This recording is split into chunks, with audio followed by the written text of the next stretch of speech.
Welkom by die Ligpunt Kerk podcast. As Ligpunt Gemeente is dit ons begeerte om God te verheerlik deur disippels te wees wat disippels maak en 'n kerk te wees wat kerke plant. Geniet hierdie week se preek. 1931 was die wêreld stil gewees. Maar dit was 'n ongemaklike stilte gewees.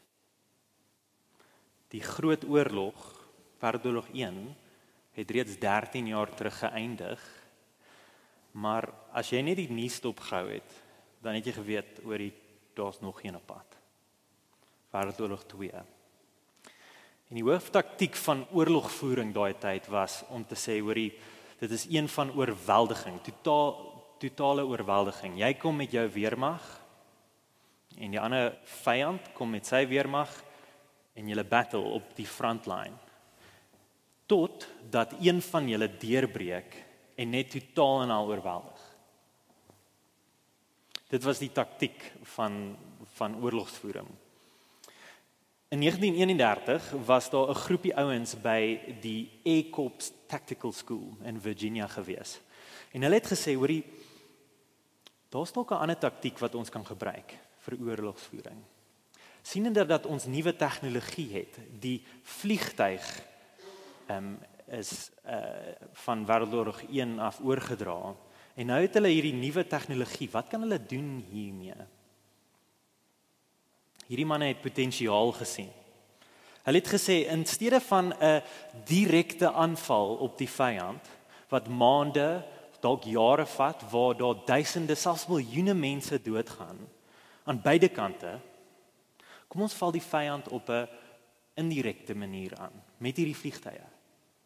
Kom ons bypass die frontline, en ons vat 'n paar vliegtuie met bomme, en ons laat hulle val op strategiese infrastruktuur van die vyand. Plekke soos elektriese kragopwekkers, voedselstoorhuise, watertorings. En dit is die ding wat die vyand se moed heeltemal gaan breek. Binne dae. Jy hoef nie jare en jare te veg teen die ander kant se weermag nie. Binne 'n paar dae dan gaan hulle die wit vlag opsteek. Ons val hulle lewensbron aan. Hulle het dit precision bombing genoem. En op hierdie manier wen jy die oorlog sonder om deur die sterk voorste linies te veg. Jy kom van die kant af en jy kom na die hartjie van die vyand toe, daar waar hy vulnerable is. Gebruik die meer indirekte en subtiele manier van aanval as die direkte aanval nie werk nie. In vandag se brief aan die kerk in Pergamum gaan ons sien dat Jesus, ons koning en ons kaptein, vir sy kerkie in Pergamum waarsku, vir ons waarsku, en sê, ek weet julle is in 'n oorlog, en dalk sien julle die direkte aanval van Satan, die vyand. Julle sien die vervolging wat plaasvind, maar pas op vir die indirekte manier wat Satan julle aanval. En so vanaand wil ons kyk na wat is daar die subtiele geheim aanval wat Satan gebruik en wat Jesus die kerk wil waarsku. Dit is wat ons in ons teksgedeelte gaan sien. Kan ek vra, kan julle dit by julle oophou soos wat ons deur die teks werk? Ons is in die reeks getiteld Die 7 kerke van Openbaring. En in hierdie reeks sover het ons gesien Openbaring gaan oor 'n openbaring van Jesus self, 'n prentjie van Jesus self. En hy gee dit vir sy kerke sodat hulle kan perspektief kan bekom en bemoediging kan vind in die tyd en plek waar hulle nou lewe. Jesus word beskryf as hierdie militêre figuur wat oorwin het oor al sy vyande. En dan gaan die boek van Openbaring aan en ons sien hierdie Jesus pen persoonlike briewe aan elkeen van sy kerke van Klein-Asië in daardie tyd. Elkeen van hierdie briewe wil hy soos 'n kaptein 'n boodskap gee wat hulle gaan help in die oorlogstryd waarin hulle self bevind. Die stryd om getrou te bly aan sy naam, terwyl die vyand, die Satan, allerhande maniere probeer om hierdie kerkie op te breek. En vanaand is die kerk in Pergamum. Nou, ons moet 'n bietjie konteks verstaan van waar die kerk van Pergamum geplaas was. Pergamum was een van die mees invloedrykste stede van die kultuur op daardie stadium. Dit was die politiese en die godsdienstige senter van Klein-Asië gewees. En op elke hoek van die straat was daar 'n tempel en 'n afgod om te aanbid.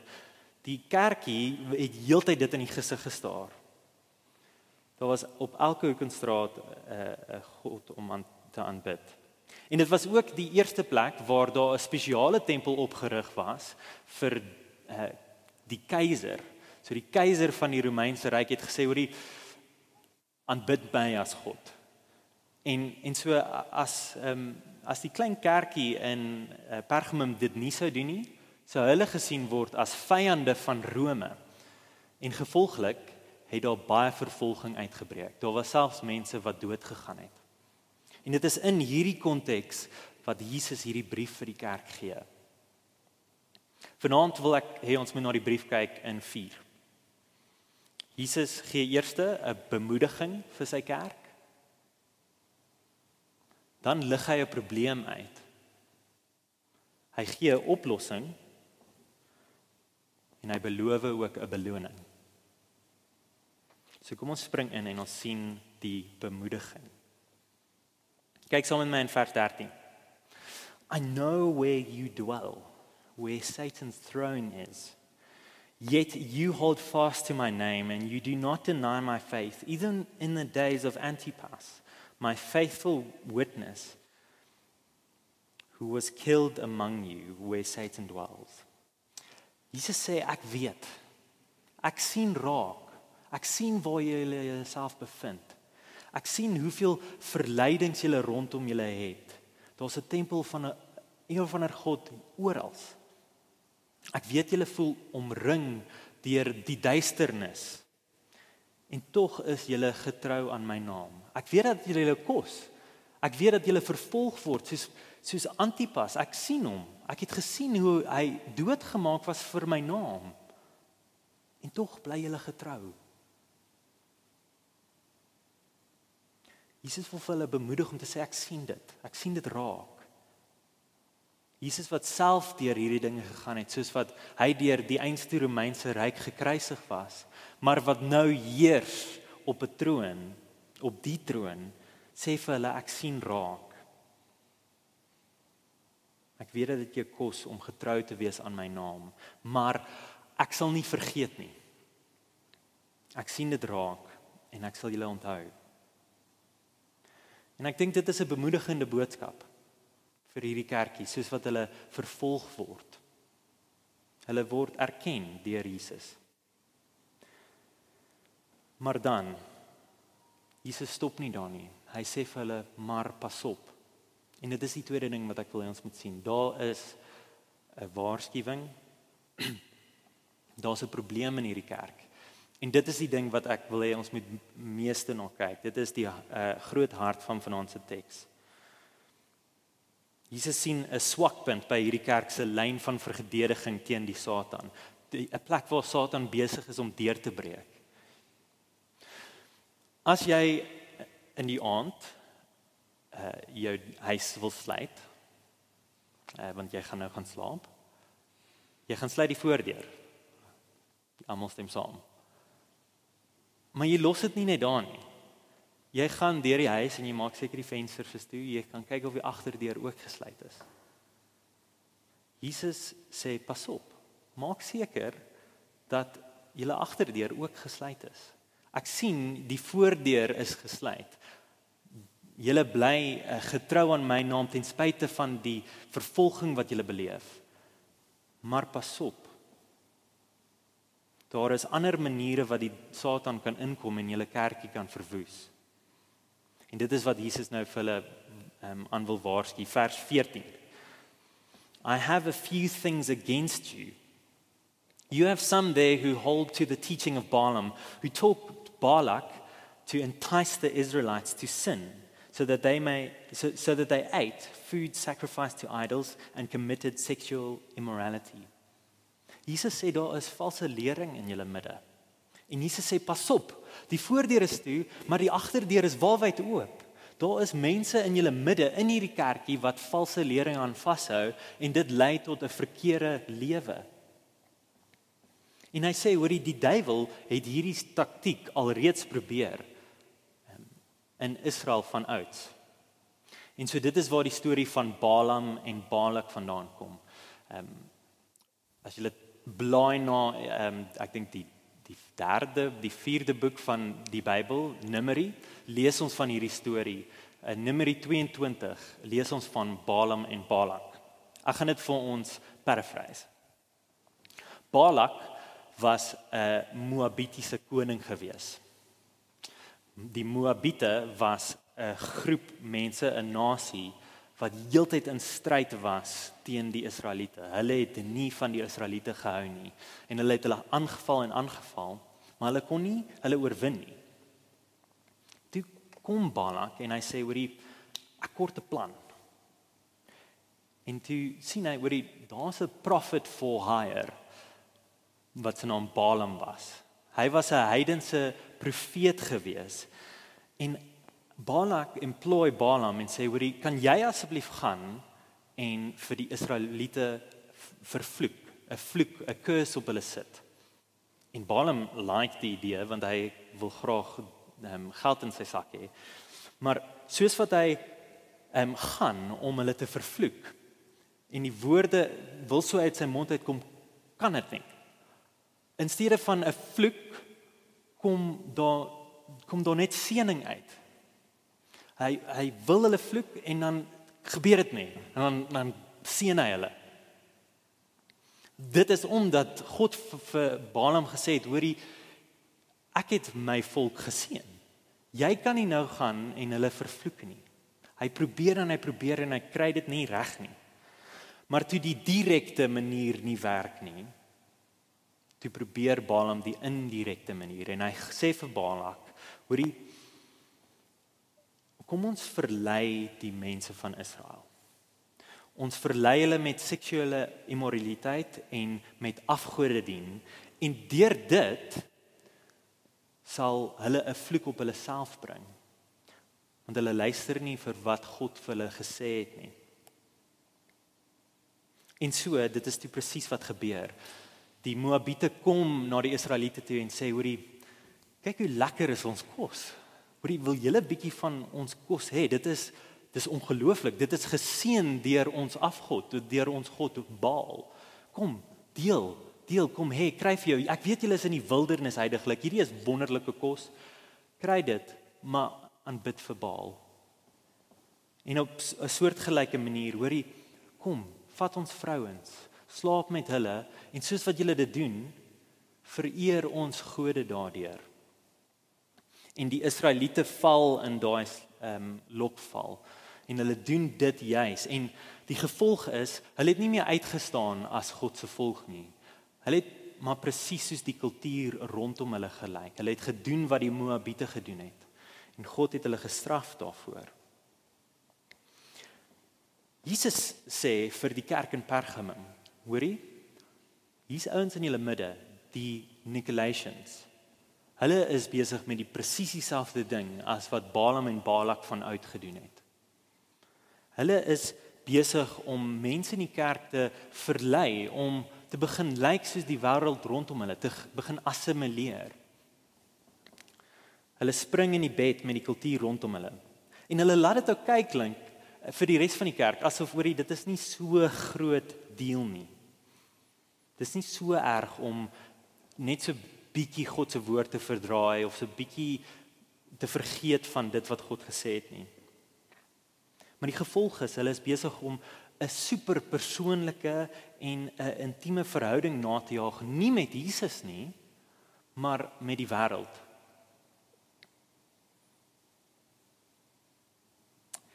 Hulle eet maaltye van afgode wat van kos wat aan afgode gedien is. En hulle slaap met prostituie. En Jesus sê, dit is wat gebeur wanneer valse lering by die kerk inglip. En so dit is die groot gevaar wat Jesus vir hierdie kerk aan wil waarsku. Satan het meer as een manier om die kerk te probeer verwoes. As hy nie dit gaan regkry om die direkte manier in te kom nie, dan gaan hy die kerk probeer infiltreer op 'n ander manier. Maak dit sin? Sy taktiek is, if you can't beat them, join them. En net soos die Air Corps Tactical School, soek hy vir die pilare, die kritiese infrastruktuur van die Christen lewe. Hy soek die kos, die stoorhuise, die voedsel, om dit te vergiftig. Hy wil die ware lering wat ons kry by Jesus meng met sy eie lering. Hy wil net so bietjie bysit of net so bietjie wegvat. Dit is soos die slang in Genesis 3, waar hy Adam en Eva verlei het en om gesê het, hoorie, het God regtig dit gesê? Kan jy regtig God vertrou? En so, pas op vir die indirekte aanval van Satan, wat deur valse lering die kerk verlei om te meng met die wêreld. En ek dink hier is baie raakpunte vir ons hiersel vanaand. Ek dink genuinely daai verleidings van afgoderry en van seksuele immoraliteit is nog net dieselfde in ons kultuur. Maar die hart daar agter is dit, om te meng met die wêreld se lering en idees, al beteken dit jy moet 'n blinde oog gooi op wat die waarheid is waarna God se woord toe ons roep. En ek dink die kerk as geheel voel daai druk heidaglik om boodskappe te verkondig soos die volgende. Ons as individue is eintlik perfek, net soos wat ons is. En God het ons lief, perfek, net soos wat ons is. Ek dink dis moeilik, want God, ons sien in God se woord dat hy sê hy is liefde. Maar wat hierdie lering doen, is dit water actually God se woord af. Dit water God se definisie van liefde af, want as ek en jy perfek is, hoekom moes Jesus dan eintlik nou kom? Hoekom was dit nodig dat hy dood gegaan het aan 'n kruis? Hoekom moet ek na hom toe kom? Dit voel vir my asof die druk op die kerk heidaglik is om te vergeet van die woord sonde. Daar is nie eintlik so 'n ding so sonde nie. Ons kan nie mense aanspreek oor sonde nie. Dinge wat verkeerd is in my en in jou. Dinge wat ons gebroken maak. Maar dis nie net iets wat die kerk voel nie. Ek glo dit is iets wat ons as individue ook voel. En so kan ek vir jou vra, is daar valse lering wat jy dalk self mee rondspeel vanaand? En wat jou lei na die afgode van ons tyd. Wat ek bedoel daarby is dinge wat jy vir jou lewe gee, dinge wat jy jou lewe voor inrig, wat beloof dat dit vir jou sal sorg. Ek dink eerder voorbeeld hiervan, veral in die ooste van Pretoria, is werk en geld. Ons kultuur sê vir ons, as jy genoeg geld het, as jy hard genoeg werk, dan jy sorted. Dit is die goeie lewe en die gelukkige lewe om soveel as moontlik geld te hê. Want geld gee vir jou ultimate sekuriteit. Geld is die ding wat vir jou sal voorsien, jou gelukkig maak, jou bevredig. Dit is die ding wat vir jou sal sorg in hierdie onsekere tye waarin ons lewe. Ek dink ons voel daai druk, doen ons nie. Die punt van vandag se teks is, wees versigtig vir die duiwel se slinkse aanval, wat jou wil kry om daai waarheid te glo, daai leuen te glo, ekskuus. om die waarheid van die Bybel te verlaat en onsself te wil assimileer met wat die wêreld sê. Dit is die probleem wat Jesus aanspreek. En so ons gaan na die volgende ding toe. Jesus los ons nie daar nie. Hy sê hier is die oplossing. Lees saam met my vers 16. Therefore, repent. If not, I will come to you soon and wage war against them with the sword of my mouth. Them, die mense wat aan valse lering vashou. Die eerste ding wat Jesus ons na toe roep is bekering. Bekeer julleself, draai weg van daai valse lering, laat dit gaan en volg vir my. Volg vir my. Hou vas aan my woorde. Doen 'n 180. Hou vas aan my woorde. En so hier is 'n goeie vraag wat ons vir onsself kan afvra. Is ek en jy betrokke genoeg in mekaar se lewens om te sien waar daar dalk valse lering mag posvat in ons harte?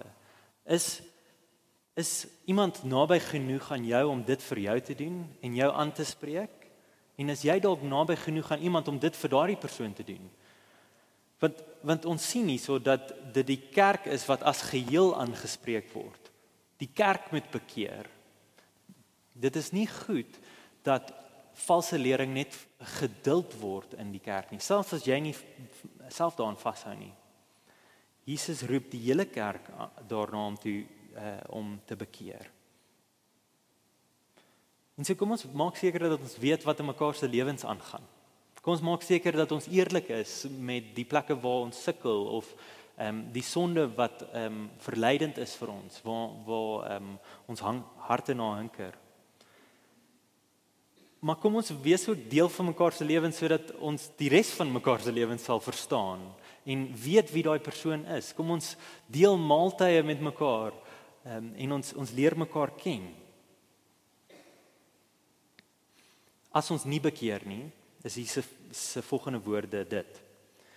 Ek gaan self kom en ek gaan oorlog maak teen daardie mense in julle midde met die swaard van my mond. En julle, dit is ook die prentjie wat ons aan die begin gehad het. Jesus word beskryf as die een wat die twee snydende swaard uit sy mond uit het. En dit is hierdie prentjie wat die kerk behoort te help in hierdie stryd waarmee hulle sukkel. Want hierdie prentjie van Jesus kommunikeer dat hy die regter is. Die een wat oordeel.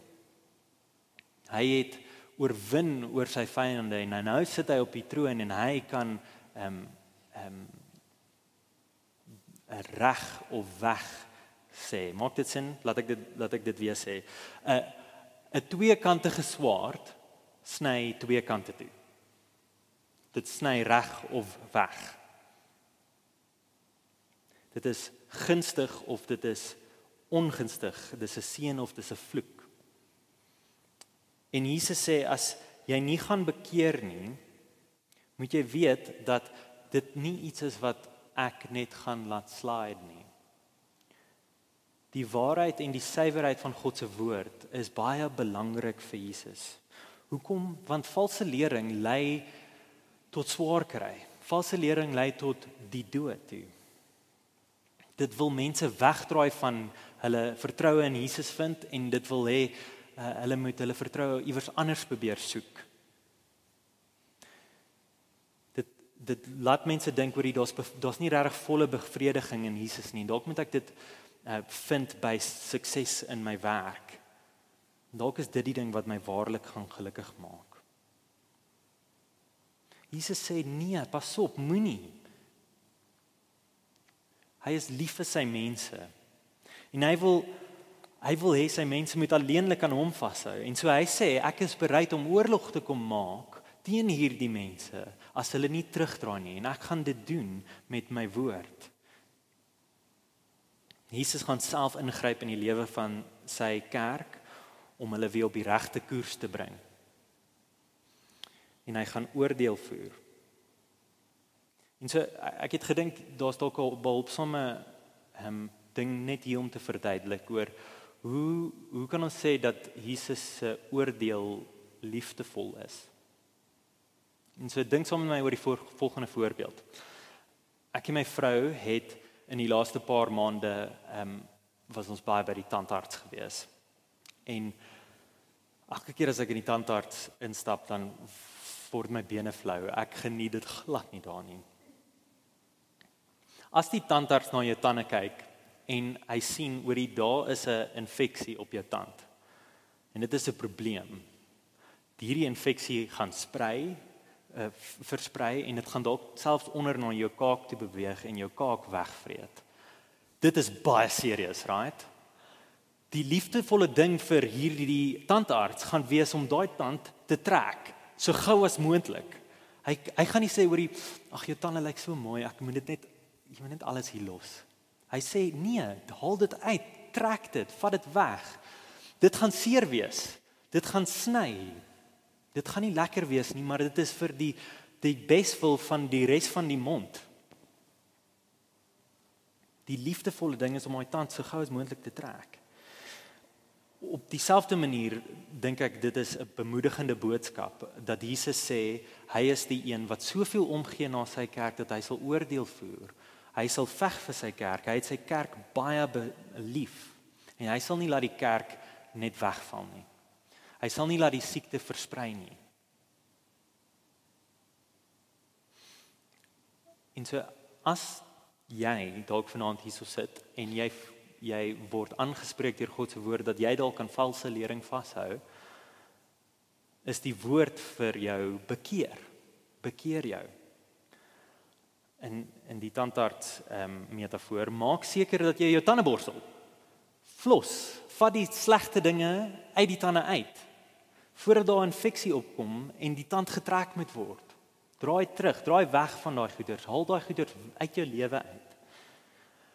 Anders gaan Jesus kom eendag en jou oordeel vir jou hardkoppigheid.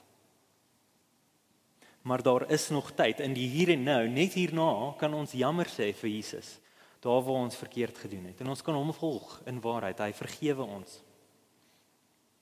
En so julle, ons het gesien dat daar 'n bemoediging is, daar is 'n waarskuwing, daar's 'n probleem in die kerk, maar daar's ook 'n oplossing gegee.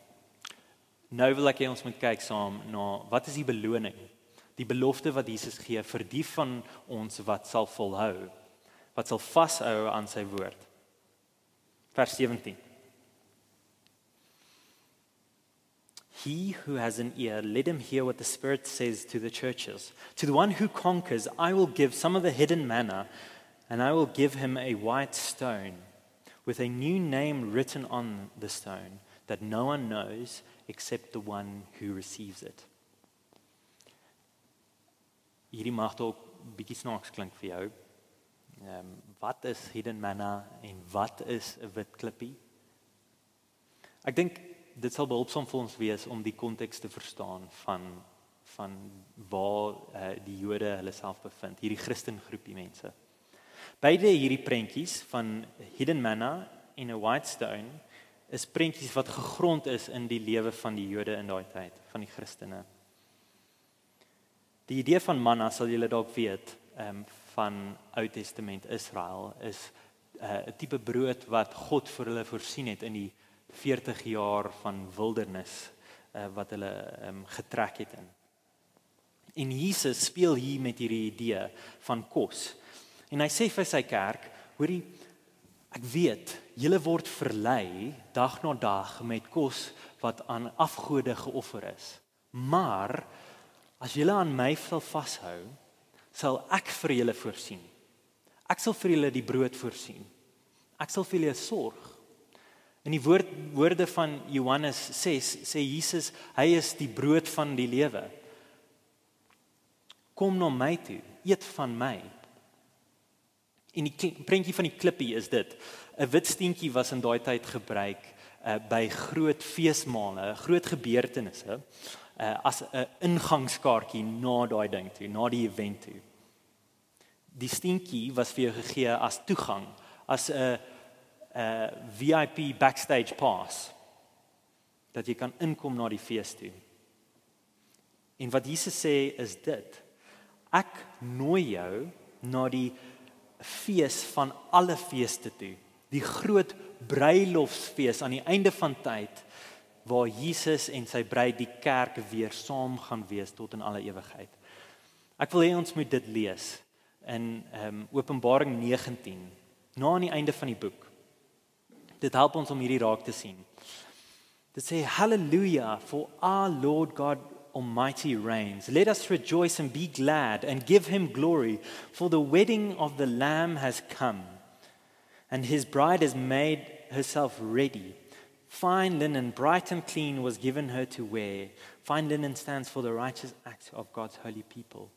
Then the angel said to me, write this: blessed are those who are invited to the wedding supper of the Lamb. In die taal van ons teks, blessed are the ones who has been given a white stone. Maak dit sin? Jesus sê, vir die wat sal volhou, sal ek uitnooi na hierdie groot fees toe. En hy sê ook, ek gee vir jou 'n nuwe naam. 'n Nuwe naam is 'n nuwe status.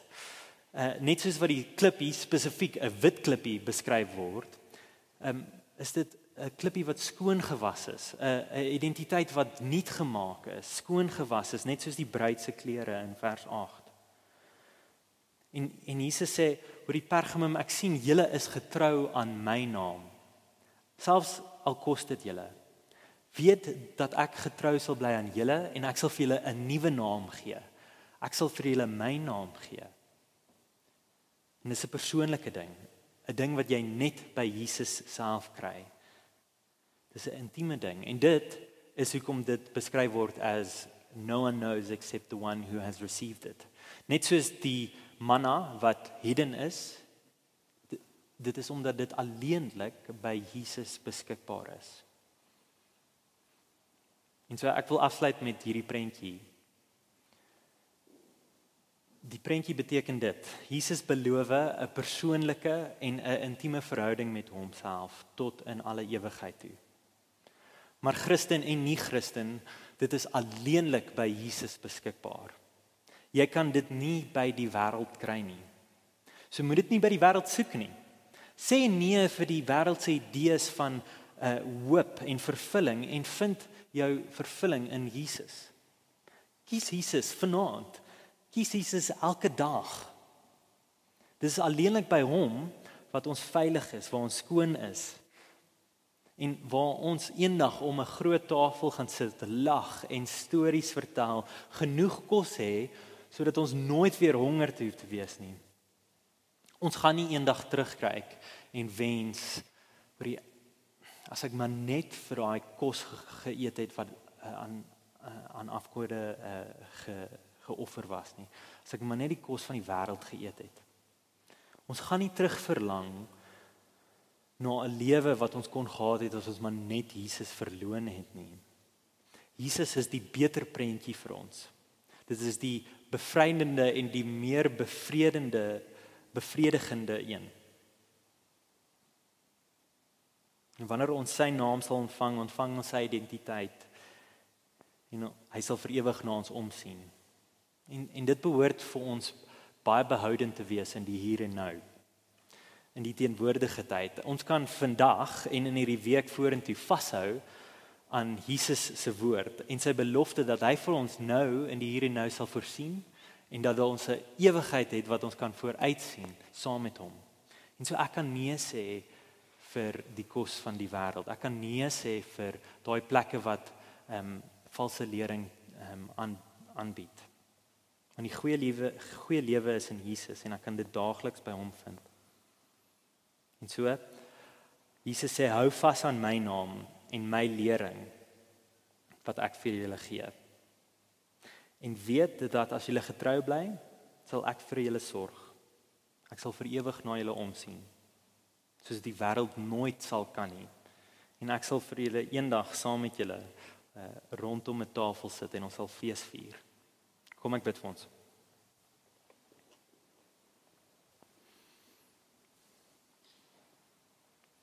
Ons hemelse Vader, ons wil vir dankie sê vir vanaand se woord. Dankie vir die brief wat die Here Jesus Christus aan die kerk in Pergamum geskryf het. 'n Brief wat beide bemoediging inhou, maar ook 'n waarskuwing het.